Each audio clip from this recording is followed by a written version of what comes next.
Well, here it is. Myst. Hard to believe that this was the best-selling PC game of all time until it was beat out by The Sims back in 2002, huh? That's probably because with our fancy high-resolution monitors, you can't really see the game the way players saw it back in the day. That's better. Well, I mean, it's certainly bigger. Cut Myst some slack, though. The game is over 2 decades old now. You don't get all up in your grandparents' faces and accuse them of being ugly just because they've been around a long time. So what is it exactly that made this game so successful? It was a spectacular hit, single-handedly made CD-ROM games the norm, not to mention spawned 4 sequels, a few novels, and even a couple spin-offs. But you know what? I will mention them, one at a time. That's right, kids. We're diving into video game history and going on a tour of the Myst franchise in this week's Best Of video. Everybody on the bus! Round 1, fight!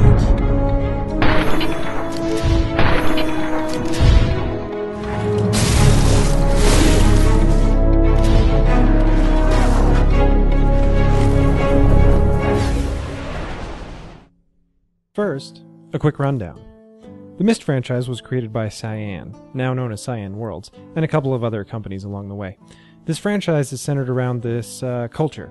They're called the Dunny, and the Dunny had a unique ability to write special books that can literally transport a person to another world. Any other world you can think of. There are seriously dozens of places to visit in this series, and they're all beautiful and unique. Now, the culture and the city of the Dunny people was basically destroyed a long time ago, but their books are still around. So you spend your time exploring new places and solving all these puzzles. Each game usually ties into the family of a man named Atris, and even though they take place over the course of decades, you get to see this family grow and change every time you come back to this universe, and it's really amazing and immersive. But enough about history. Let's take a look at the games proper. At first glance, the original Myst doesn't look like much, does it? The scenery's kind of cool, but you're just clicking around. It's like a slideshow on steroids. But there is so much depth in this game if you just take the time to look. First of all, Myst was about exploration, and everything about it promotes that.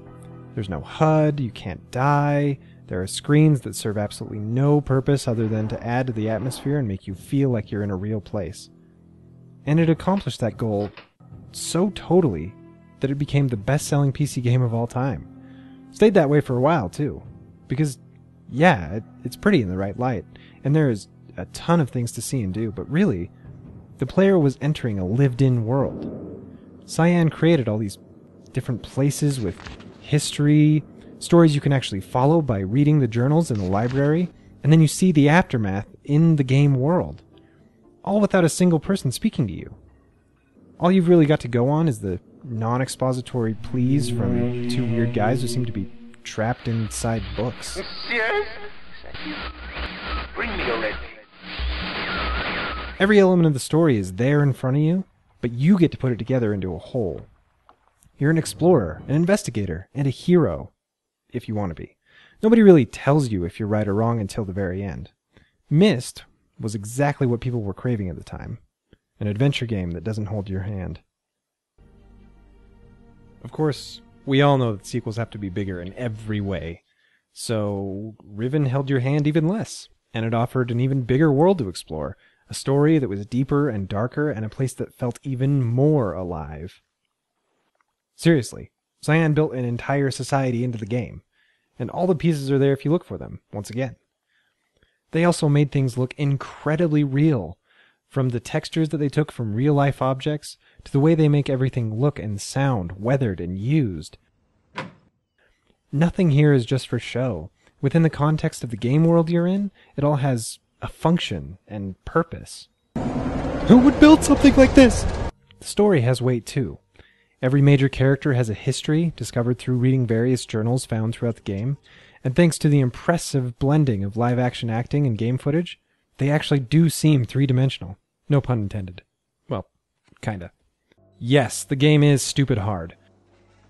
But the reason I keep coming back to it every few years is that Riven, more than any other video game I can think of, built an entire world.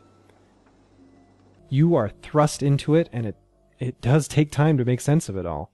You have to get your bearings. You even have to learn an entirely new number system to solve one of the puzzles, for crying out loud. If you've ever craved being completely immersed in an odd, mysterious place where you have plenty of time to drink in the atmosphere and explore, Riven is most definitely for you. The third entry in the Myst series, Exile, was not developed by Cyan. A company called Presto Studios was at the helm. Now, they did a great job and implemented some interesting new mechanics. I can look everywhere!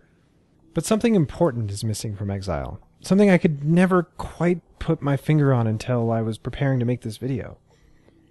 Almost everything in the game feels contrived, which was actually a deliberate choice on the part of the game designers.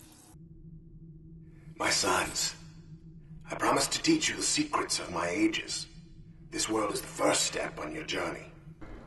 In other words, every puzzle you see in Exile was built to be a puzzle in the context of the game world. This is the exact opposite of what you see in Myst and in Riven. In those games, the worlds were created first. The history was created first. The culture was created first. And then Cyan thought of ways to put puzzles on top of that. The result is that for 90% of the game, Exile doesn't feel lived in. It doesn't feel real. That's not to say the game isn't worth playing. It's freaking beautiful. The puzzles are interesting and at times very difficult.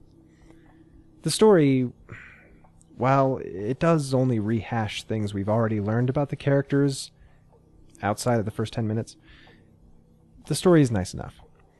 And those first 10 minutes are really great. It carries forward the lives of the characters you've come to know and love if you played the first two previous games. It's just very unfortunate that the core of what makes the Myst franchise so unique isn't really present here. It's honestly a bit of a low point in the series, in that respect at least. That's all I've got for you for this video, folks. But don't worry, I wouldn't end this video on a low note. We're not done yet. Next week, we dive into the final two games in the Myst franchise, and the one spin-off that will forever hold a place in my heart as one of my favorite games of all time. Stay tuned for greatness!